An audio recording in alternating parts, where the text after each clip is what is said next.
Right, okay, who am I? I'm Jennifer Jones, right?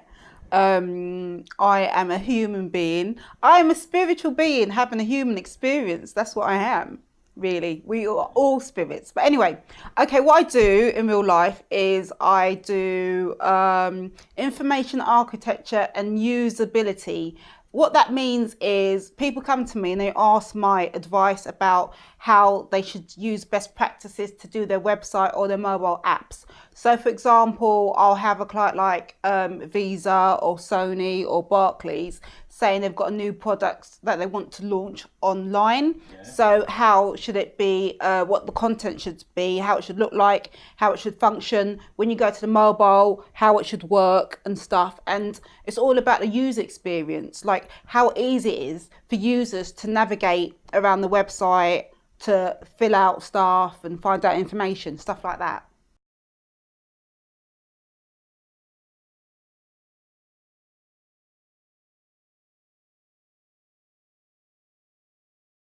I work at home and on site. So my last project, I was working on site for like a month. So I'd go to the offices like from 9 to 5, and then I do my own stuff at home.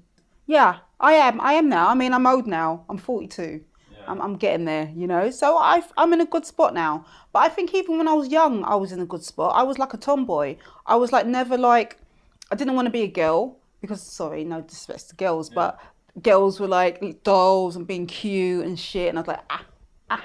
But when I was young though, I used to play the piano and I used to play chess quite a lot, and I was quite quiet. I used to just like get a sketch pad and just draw by myself and just want to be by myself.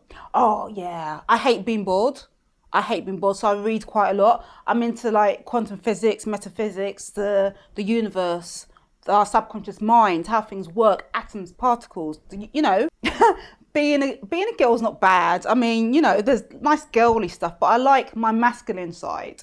And I think my masculine sides come out when I gamble and just do other stuff. Because what happened with gambling was, the way I got into it is a bit weird. God bless my mum, she passed. And when she passed, I mean, I was good. I didn't really gamble. A little bit online, but not a lot. So when she passed, there was a big void in my life, and I was like, how am I gonna, kind of compensate for my mum not being here, because she's like my best friend as well. She accepted me for as I am, because I'm not normal and I'm not easy to get on because I'm really stubborn. But now that her human side isn't here, I can kind of do what I want. So what I did, first thing I did, I got some tattoos, because she hated tattoos. She hated it. She thought it was the devil's work. So I thought, yeah, I'm gonna get some tattoos. Love you, mum, but I've got to do this for me. So I got a couple of tattoos, and then I started to play poker online, and I started playing Play Money because it was like free and cheap and stuff. But then I was playing and I thought people was cheating, because 1 minute they've got 2,000 chips and then they've got 100,000 chips. Like, hey, you're cheating. So I went to play the real money, and my God, that is so addictive, because you put all your credit card details in, you get bad beat, you load up, you get... And I got so addicted to online poker that I wouldn't go out. I'd come home from work, I would just go on a computer, and I wouldn't talk to anyone. I'd like, just leave me alone, just do what you're doing. You come out, no, got a game on, leave me alone, leave me alone, leave me alone. And it went on for about a couple of months until my computer broke, it collapsed, and I cried. So what am I gonna do? I can't do anything. So like, I was like, really? It's like someone died again. I was like, what am I gonna do? The computer's gone. I can't play poker. What am I going to do? I'm going to pull my hair out. Oh my God, get a life. So I went out, did other stuff, fixed my computer, back on it. But then I passed an advert, like a billboard advert for like Poker After Dark or something.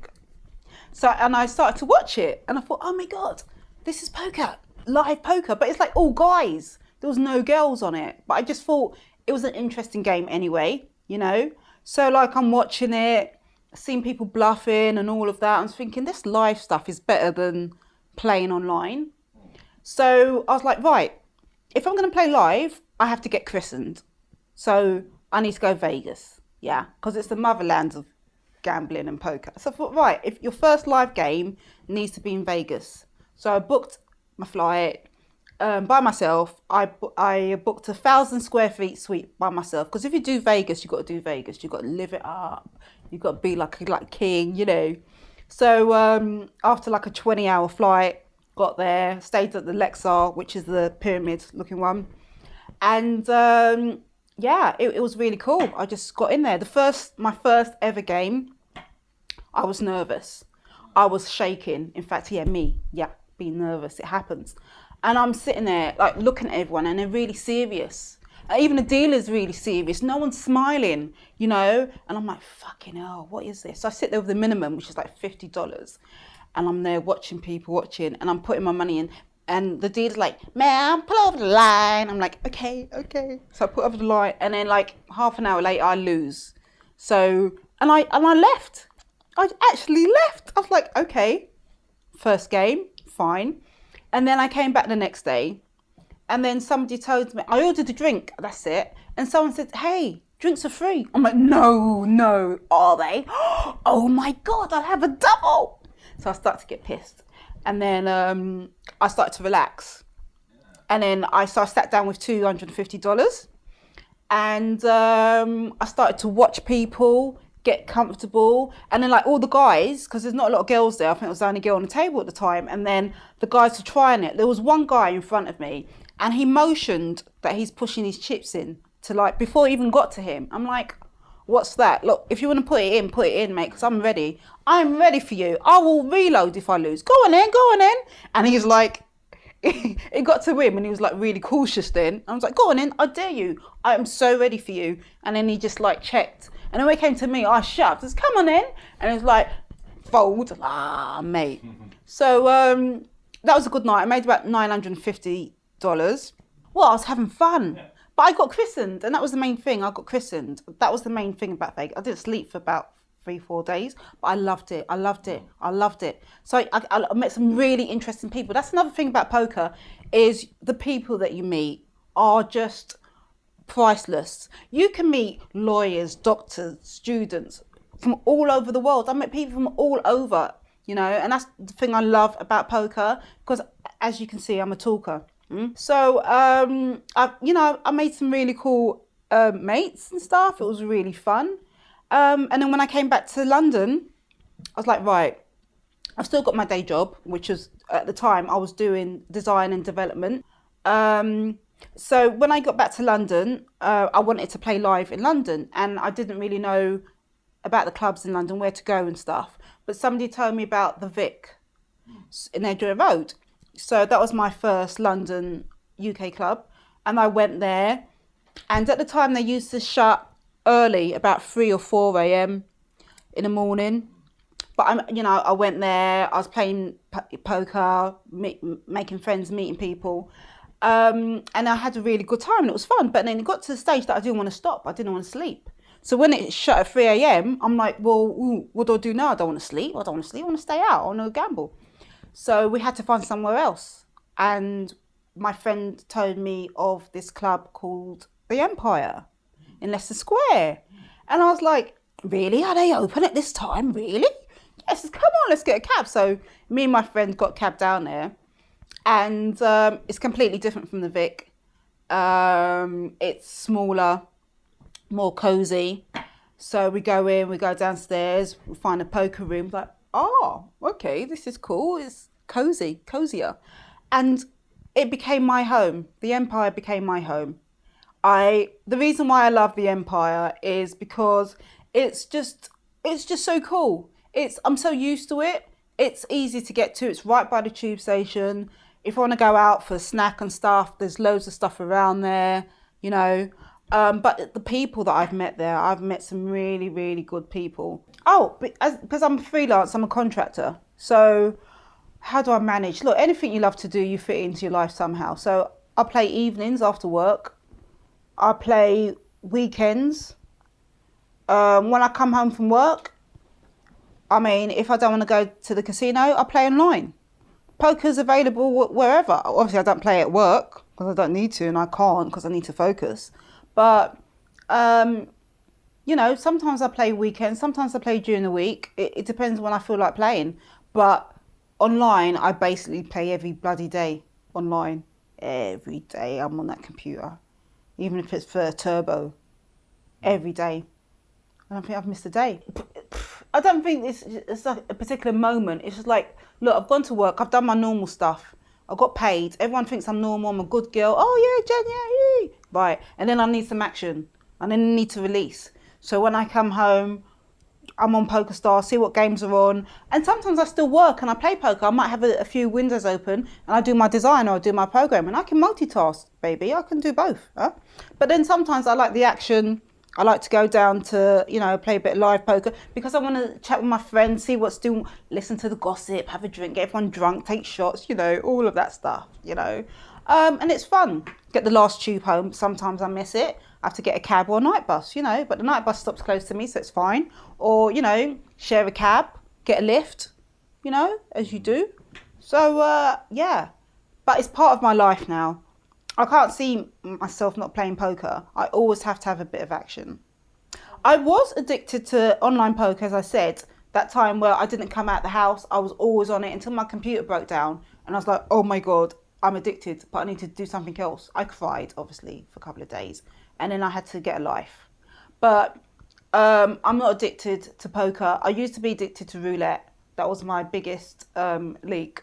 I used to do, and it used to kind of piss me off in a bit because I used to do really well in poker, make money, and then I'll just do it on a table game like roulette. But I couldn't stop it when I was doing it because all I saw was, oh my God, I might get lucky, my number might come in, whee! And then it didn't, and then I put more money down. And the funny thing is, I'll sit down at poker with 100 or maybe 200 pounds, but I can do 1,000 on roulette, and you just don't see the difference. But I'd rarely sit down with a couple of grand on poker because I like sitting down kind of short stack 100 or 200 pounds.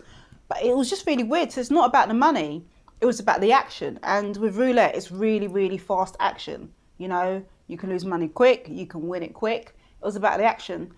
But sometimes with poker, you need to have patience. You need to know you're going to be there for like a session, a couple of hours. And even when you don't get some cards, you need to be patient. You can't just lose it and want to see every hand, call in every hand, because then your money will just go, So there's a method to poker, playing it properly, which I have got that patience. And when I've got that patience, I play well. Because I sit there, I read the situations, I read the players, and I make good decisions. Next year, I'm actually thinking of going to the World Series and playing all the side events. Well, maybe not all of it, but take about 20k and play as many little side events as possible. Maybe do some satellites, because the main event doesn't really appeal to me because it's just too massive. But to give up my day job to do this, I'm not at that stage. I think I've balanced, but when I was in my previous relationship, which is now over because I played poker too much, basically. And it got to a stage that he called at the poker room to see where I was, and they're not allowed to say where I am. But I remember Rob coming over to me, like, Jen, your boyfriend's been on the phone. He's like, where are you? I'm like, ah. He said, but we can't say anything. So he calls my phone. He says, where are you? You thought I was, having an affair? Because I used to come back at all hours in the morning. Well, I used to switch my phone off sometimes because I didn't want to get disturbed. But I'd say, I'm here. I'm at the poker room. But I think one of my longest sessions was like 40 hours. Well, I came in on a Friday and I left on a Sunday. I just loved the action. I didn't want to leave, And when I realised I'd played for so long, it was surreal. I came out like a zombie. I lost a whole day playing poker. But sometimes you can get so engrossed. I know loads of people who do long sessions. Yeah, you can't do that a lot. But then I wanted to kind of test myself to see how long the longest I can play. And my longest is 40 hours. Whoa, as I said, you feel like a zombie. I mean, all right, you eat, you refresh yourself and stuff, but you haven't been in the outside world. You've been in this den, you've been in this environment where everyone's gambling. And then when you feel tired, my body's used to it now. I used to go, Jen, no sleeping. Oh, okay, cool. I'm awake. But my body's like, it can have a little nap. So I'll be like, Jen, yeah, I'm not sleeping. I'm just thinking, yeah. And then, so I've disguised it, but I'm much better now. Barcelona. I did about $3,000 in 3 days, but it was cool. But that wasn't all on poker. Don't forget roulette was there. But, I love Barcelona. They're action junkies. Oh my God, they love action. Right, the minimum games is 1-3. Omaha's like 5, 10, 10, 25, man. They're sitting there with like big stacks. I'm like, oh my God. The difference I felt was, I think they're more aggressive. They're more aggressive. It's more action, loads of bluffing. Yeah, much more aggressive. And that's why they haven't got smaller games. They've got much bigger games over there, much bigger games. And everyone sits pretty deep. You don't get a lot of short stacks as you do in London. Seriously. I mean, I'll play there for 3 days. I mean, when I go back, I know I have to go back with a bigger bankroll. But I'm definitely going to go back and play that. I recommend everyone goes to Barcelona and Amsterdam. Amsterdam, Holland Casino is the best place to go to play poker because it's the main casino and there's loads of fish. There's so much fish. There's so much bad poker. It's beautiful. If you're a pro, you have to go. If you don't go, if you don't go, you're losing money, man. With chess, you got to think in advance. You got to plan your moves in advance, And when sometimes in poker you do, right? I've had to do it when I've had a shit hand and I'm like, what if I miss? How am I going to act like I've got something? And what if somebody bets? How am I going to act like I've got better than them? You have to kind of think, or you have to think, if they bet this, by the time you get to the river, is it worth you calling the flop bet? Because the turn bet might, and how many people are involved? There's so much that goes into poker. You've got to sit there, you've got to look at the situation and you've got to watch people as well. I say, when you start, if you're new to poker, just sit there, watch people, sit there with a minimum and just watch people. You see the drunk ones, you see the bluffers, you see the rich ones who just don't care, like the traders. The traders and the bankers are, oh, I've got money, I play with money, oh. And, they're always raising, they always want action, and you just sit there and you wait and you trap them. You just wait for a killer hand and just take the money. That's what you do. You have to wait. I think one thing is like most of the poker rooms are 24 hours now, because back in days, 5 years, not all of them were. And it's like mainly Hold'em. I mean, I don't want to plug names, but there's certain clubs that I know that if I go there, there's always Omaha going on, or there's a dealer's choice. I think more clubs need to take it into account. It's not just Hold'em. Poker isn't just about Hold'em. Yeah, it's the main game, but it's not just about Hold'em. We need to have, there's loads of people that want to play mixed games, or learn to play mixed games so they can have a variety of poker games to play. That's my only gripe about poker. Poker is a sport game. It's a game of, it's unpredictable. It's a game of skill. I think you do need some skill, but there's loads of luck. And anyone can play.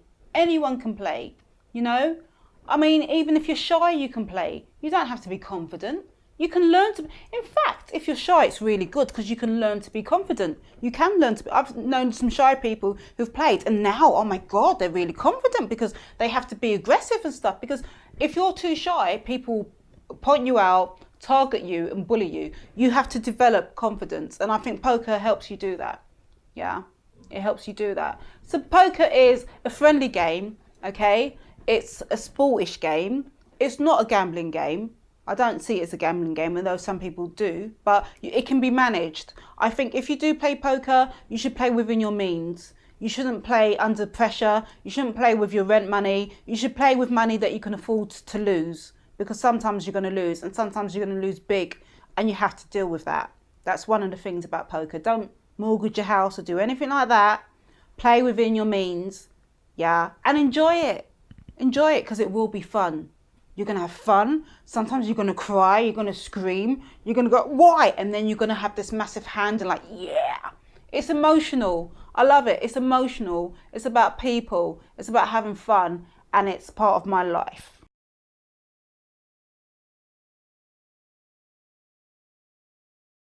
But when I got to secondary school, I had to change because, quiet kids get picked on, basically. And I did get picked on by the school bully. And my first day at school, I was in maths class. I was about to sit down and this big fat girl comes into the classroom and she says, that's my seat. And I'm like, whatever. And I went to go sit down and she pulled the seat from underneath me. So I fell on my arse. I'm like, oh my God. But it's my first day at school. So like, oh my God, I've got to behave. So I'm like, listen, you fat cow, right? I don't need to listen to you. So you can just like go and piss off.